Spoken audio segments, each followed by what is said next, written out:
Olá, pessoal! Estamos começando mais um SoloCast, o podcast do Solo Agro, programa de educação continuada em agricultura sustentável da Exalc USP.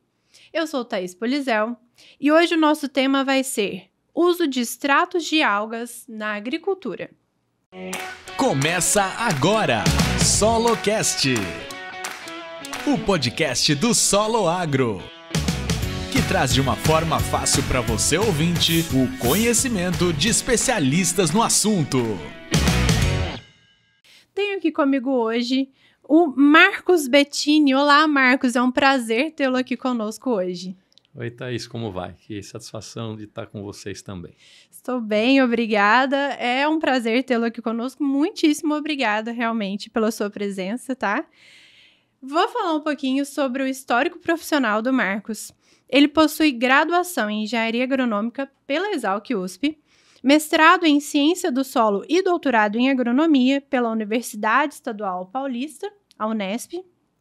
Lidera as ações de desenvolvimento técnico e marketing para o sul da América Latina na Acadian Plant Health, com foco em biotecnologia vegetal e aplicação de extratos de algas marinhas na agricultura.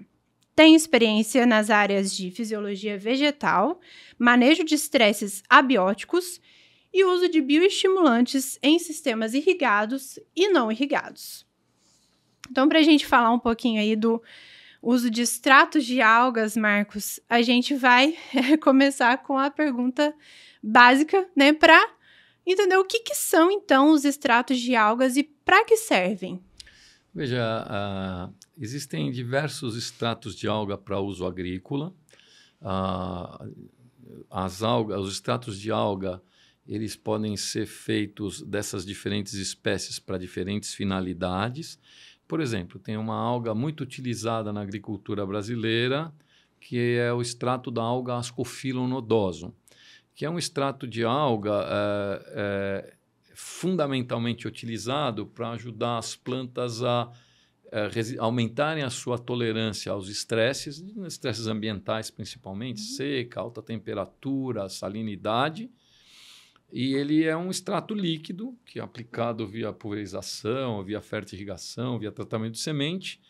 E quando essa planta está mais resistente, essa planta tem menos perda na condição de clima desfavorável e o agricultor produz melhor. E existem outros extratos de alga, por exemplo, da alga calcária extraída nas costas brasileiras, que se chama Lithotamnium, por exemplo, que é utilizado como uma fonte de cálcio, um cálcio de origem marinha, que tem uma permeabilidade, uma densidade melhor que os calcários e que pode ser mais rapidamente disponibilizado através de micro-organismos e matéria orgânica do solo.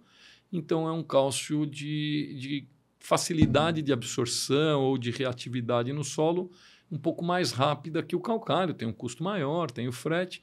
Então, são produtos de alga completamente diferentes. São de alga, um é um produto insólido, um produto sólido com fim nutricional aplicado no solo, e o outro é um produto líquido com fim bioestimulante aplicado via foliar.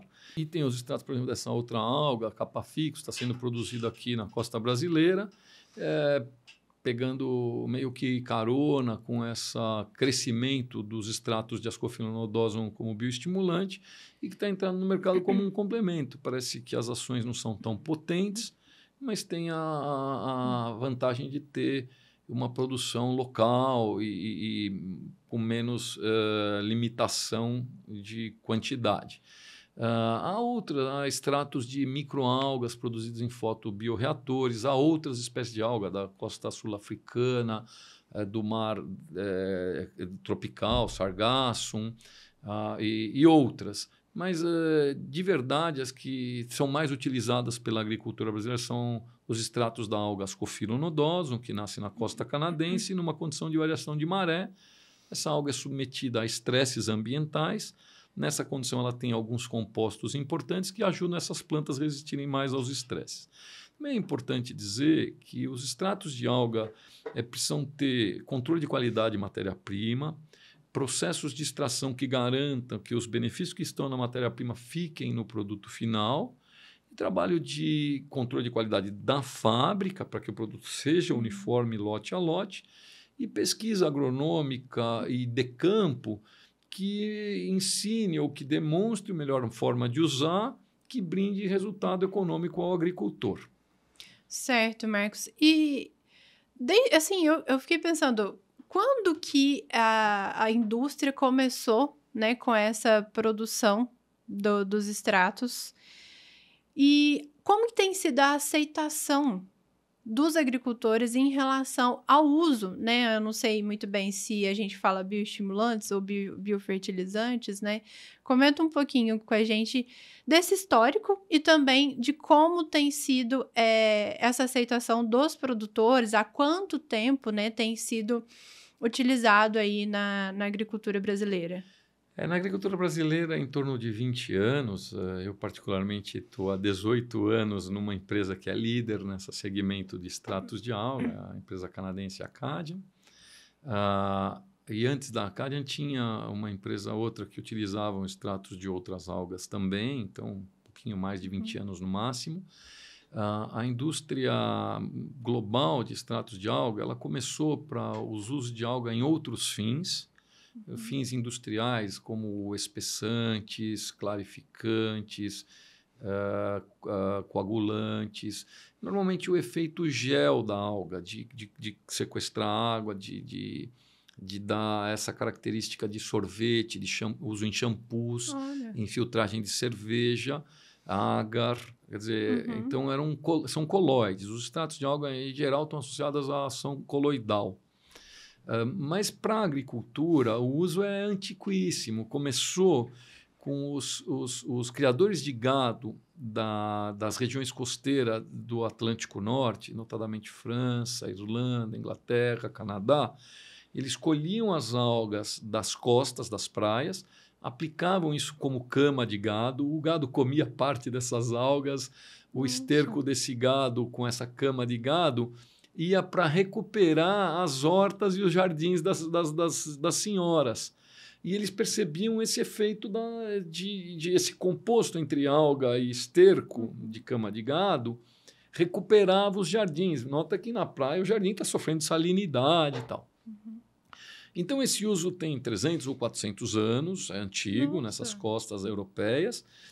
E na década de 60 para cá é que a gente começa a ver os primeiros papers que foram estudar muito de composição e de tecnologia de extração, de transformar aquele uso em um produto, tentar entender qual é a composição que tinha na alga e formas de produzir industrialmente extratos dessa alga e que compostos tinham nesses extratos que ajudavam as plantas. Então, isso começou de uma maneira bem preliminar, precária, mas nos últimos 30 anos, 40 anos, avançou bastante, com muito conhecimento sobre método de produção do extrato, sobre composição bioquímica, sobre efeito bioquímico desses compostos nas plantas, e isso possibilitou produtos importantes que começaram há 30, 40 anos, entrando pela agricultura orgânica e pela combinação desses extratos com a indústria dos fertilizantes foliares.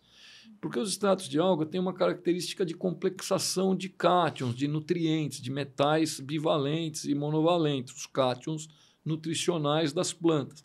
Então, muitas empresas da indústria de fertilizantes, especialmente os foliares, mesclam e mesclavam os extratos de alga com esses nutrientes. O começo, na verdade, foi para a agricultura orgânica, depois foi como um aditivo para formulações de produtos com produtos micronutrientes e mais atualmente com extratos puros aplicados ou com mescla com outras tecnologias. Tratamento de semente, mescla com produtos biológicos, mescla com fertilizantes sólidos NPK e mesclas também com agroquímicos. Na regulação brasileira, os extratos de alga estavam sendo registrados como fertilizantes organominerais até pouco tempo. Depois a Absol, uma associação importante na indústria brasileira, organizou essa legislação e construiu a categoria biofertilizantes. E aí que requer que esses extratos de alga tenham pesquisa que demonstre uma ação além de nutricional, para que ele seja caracterizado como um biofertilizante. Ou seja, algo que altere o performance da planta, um produto, um insumo que altere o performance da planta, de caráter não nutricional, porque não é fertilizante. Então, isso a gente criou na legislação brasileira a categoria biofertilizante.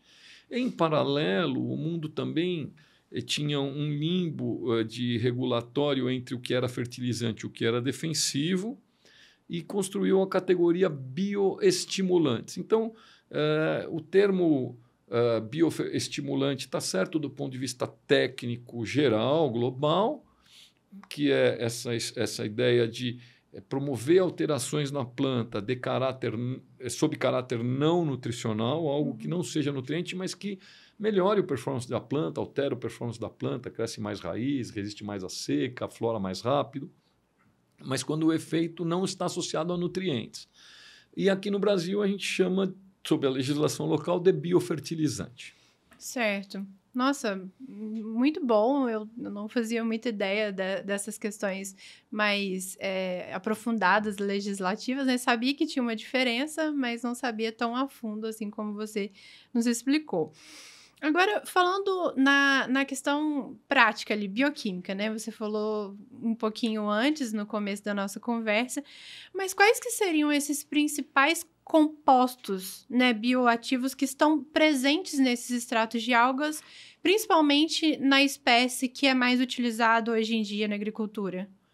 Isso que eu ia comentar. Como existem milhares, acho que milhões de espécies de algas, e a composição das diferentes espécies produz extratos de alga de diferentes composições, então, obviamente, como as diferentes plantas, nem todas as algas são iguais e nem todas têm as mesmas composições. Então, algas diferentes apresentam composições e compostos diferentes.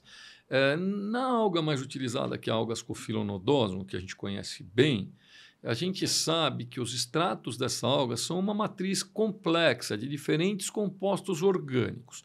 Dentre eles, um grande percentual são os alginatos, os ácidos algínicos, que são moléculas de alto peso molecular, de tamanho grande, cadeias carbônicas longas, com radicais carboxílicos e hidroxílicos, OH-, COH-, que têm cargas negativas e, por isso, na nossa legislação, eles são regulados como complexantes de nutrientes metálicos. Tem carga negativa, complexa um nutriente metálico. Então, essa é uma parte importante. Dentro dos extratos de alga, tem macro e micronutrientes em pequenas doses também. Tem pequenos açúcares que a gente chama oligosacarídeos. Os oligosacarídeos, em geral, estão relacionados à indução de resistência biótica. Tem fucoidanas, tem laminarina, são compostos específicos também relacionados à indução de resistência. E tem betaína, que é um peptídeo, tem prolina, que é um aminoácido, esses últimos muito relacionados à indução de resistência seca, porque são osmólitos compatíveis, que ajudam a planta a criar mecanismos de manter a sua hidratação. E outros compostos, ácidos orgânicos diversos, aqui com uma classificação bem mais genérica, que a gente não sabe exatamente quais, porque tem mais de 300 compostos, por exemplo, num extrato de Ascophyllonodosum, em diferentes concentrações. Então, muita coisa não é apenas por conta de um composto, está relacionando a interação entre eles. Então, a gente não sabe exatamente qual liga, mas a gente sabe muito sobre os efeitos e as respostas metabólicas. Então, muitos desses compostos, desconhecidos especificamente, ou interação entre alguns desses ácidos orgânicos, é que induzem a planta aos mecanismos de resposta hormonal, que podem fazer com que a planta aumente a produção endógena, por exemplo, de citocinina, que é um hormônio importante na divisão celular. O que é, para terminar esse assunto que é um pouco mais elaborado, então a EPIC, que é um órgão europeu que está tentando, junto com as empresas e com cientistas de várias faculdades, regular, organizar e entender melhor, estabelecendo o que a gente chama de biomarcadores moleculares, notadamente o ácido algínico, o manitol, as fucoidanas e as betaínas.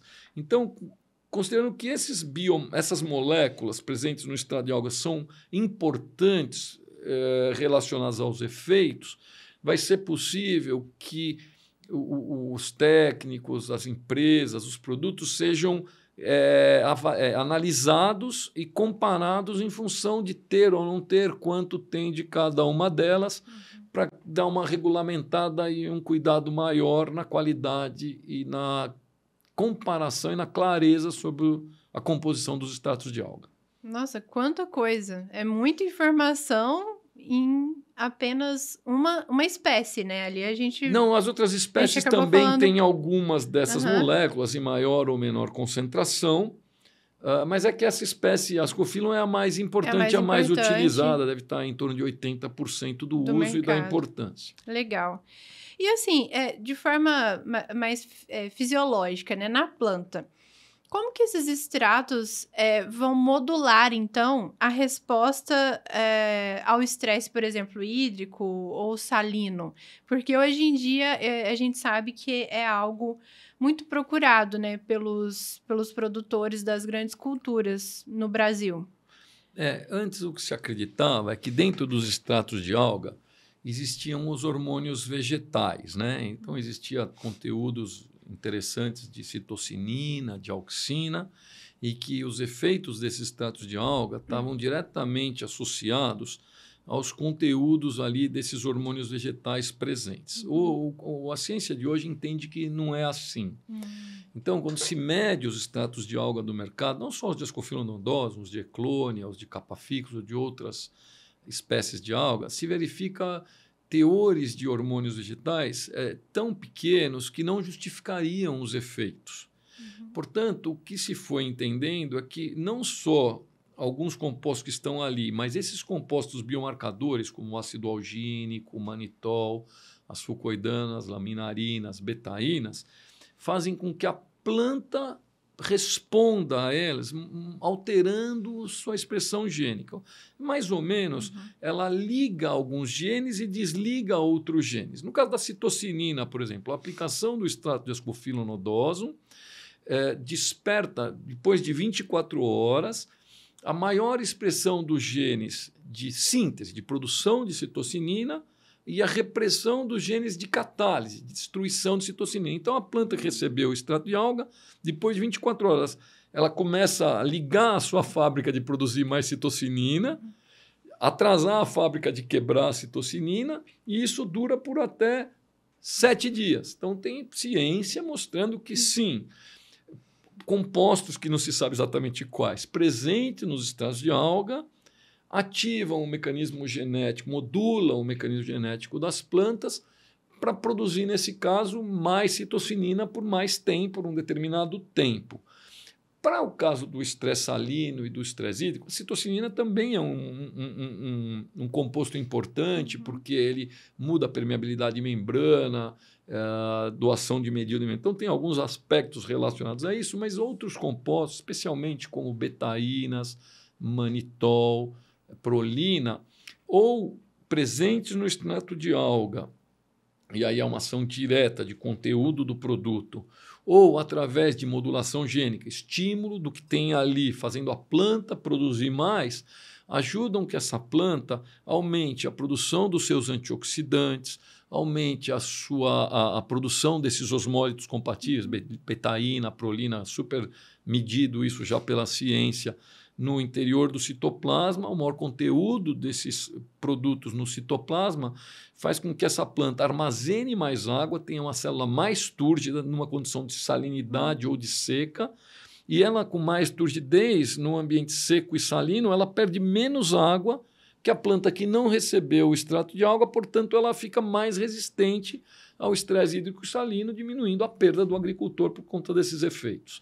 Tem outros detalhes aí, separando como funciona o estresse salino, como funciona o estresse hídrico, mas aí é um pouquinho mais de detalhamento científico. Certo. Muito bom, Marcos. E quais que seriam as culturas que têm apresentado os melhores resultados hoje em dia, né? As grandes culturas ou tem algumas outras que têm apresentado esses resultados interessantes? Cita pra gente um pouquinho. Como eu disse na história, a adoção do uso do extrato de alga começou pela agricultura orgânica, depois via a combinação com os produtos foliares, depois o uso direto em várias culturas. Então, no começo, as culturas que primeiramente adotaram e perceberam respostas foram as culturas de alto valor agregado, especialmente na Califórnia e na Europa, em que tinha um apelo pela agricultura orgânica, essas culturas de alto valor, quer dizer, fruticultura, uva, pistache, amêndoa, hortaliças, tomate, pimentão, alface, outros. No Brasil, quando nós começamos, a gente começou por petrolina, então, fortemente o mercado de uva e manga de petrolina tem grande adoção e foi a adoção preliminar. Depois o melão faz muito uso do extrato de alga. Nós temos o maior produtor de melão do mundo, uma empresa chamada Agrícola Famosa, que utiliza os nossos extratos de alga há mais de 15 anos, em área total, com muito êxito, com muita percepção de melhor enraizamento, menos estresses, agora melhor interação com os micro-organismos. A presença do extrato de alga ajuda o micro-organismo de solo a se estabelecer melhor, e aí a combinação do extrato de alga com os micro-organismos, bioinsumos micro-organismos, tem um efeito sinérgico. Então, falei já dos cultivos irrigados, das fruticulturas de alto valor agregado, uva, manga e melão, por exemplo.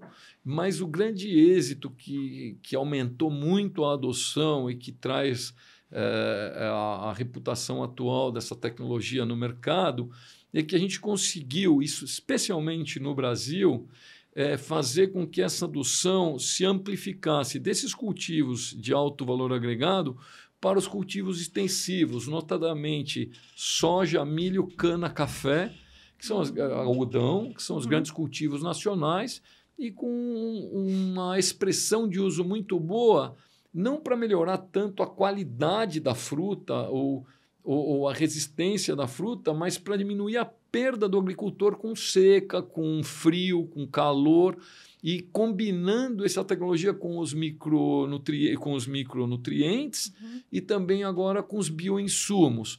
Então, a soja utiliza muito extrato de alga, especialmente no tratamento de semente, na fase vegetativa, início da floração. Cana tem crescido muito com aplicações desde da soqueira até junto com o maturador. Milho a gente usa junto com o controle biológico, com a isária, vai muito bem a aplicação do extrato de alga e da isária. O extrato de alga ajuda a planta a ficar mais resistente, a isária diminui a ação da cigarrinha, aí a planta sofre menos com o enfesamento. Algodão, estamos começando trabalhos com grandes consultorias e parece que há um mercado promissor aí.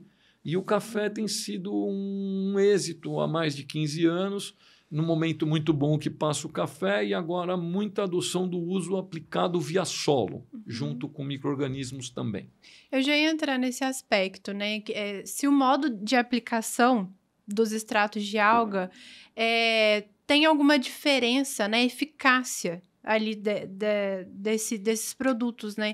Existe alguma diferença, né? Acho que você já citou alguns exemplos agora, mas aplicação foliar, via solo, oferta e irrigação, quais são essas principais diferenças na eficácia do uso dos extratos? Essa pergunta era uma pergunta clássica que a gente recebeu desde o começo. O que é melhor fazer, via fertirrigação ou foliar? E a resposta parecia a resposta boa para nós, né? Faz os dois. E a verdade é que combinar as aplicações é melhor do que uma ou outra. Mas quando a gente pensa na diversidade de culturas e na capacidade operacional, não dá para combinar em todas, né? Cada cultura tem a sua particularidade operacional. E se a gente pensar que é um produto, o extrato de alga é uma mistura de diferentes compostos. Alguns compostos alteram a modulação da planta para ela produzir outros compostos, mas tem compostos como o ácido algínico que a quantidade do que está ali tem ação direta. Então, quando você aplica via foliar, a planta vai absorver os menores compostos e vai responder aquilo que é que é aquele tipo de composto que sinaliza para ela produzir outras coisas. Quando se aplica no solo, ela vai absorver outros compostos, apesar de também modular via solo. Portanto, quando a gente quer mais raízes, é ideal aplicar via solo. Quando a gente quer melhor florada, via foliar.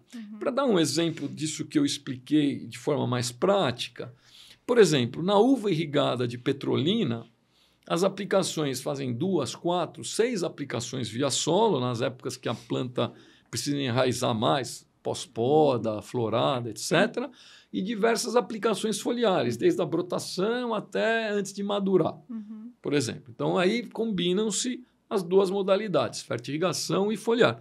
Na uva da Serra Gaúcha, que não se irriga, que o agricultor tem hábito apenas de pulverizar, ele faz 3 aplicações foliares apenas.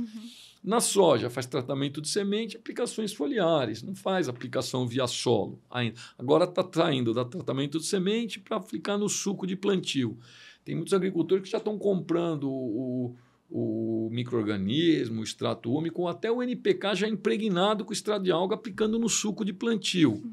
Na cana, na primeira aplicação, a gente faz via solo, na aplicação do maturador via foliar.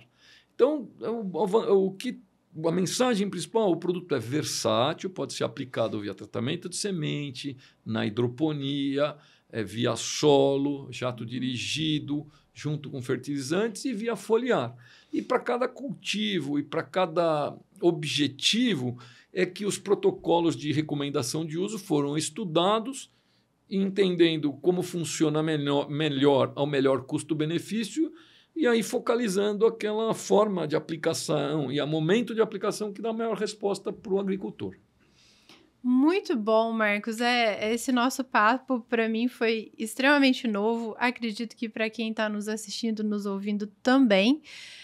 Fica o convite, né, para quem quiser se aprofundar mais aí no tema.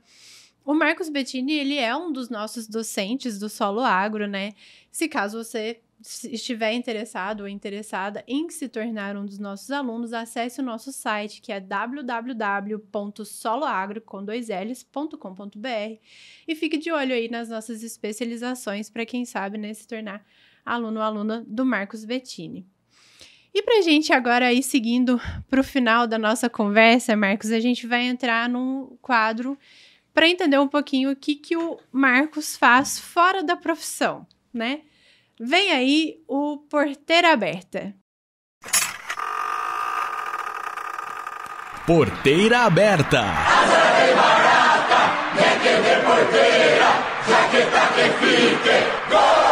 Um momento descontraído com nossos especialistas. Aumenta o som que a nossa prosa é agora.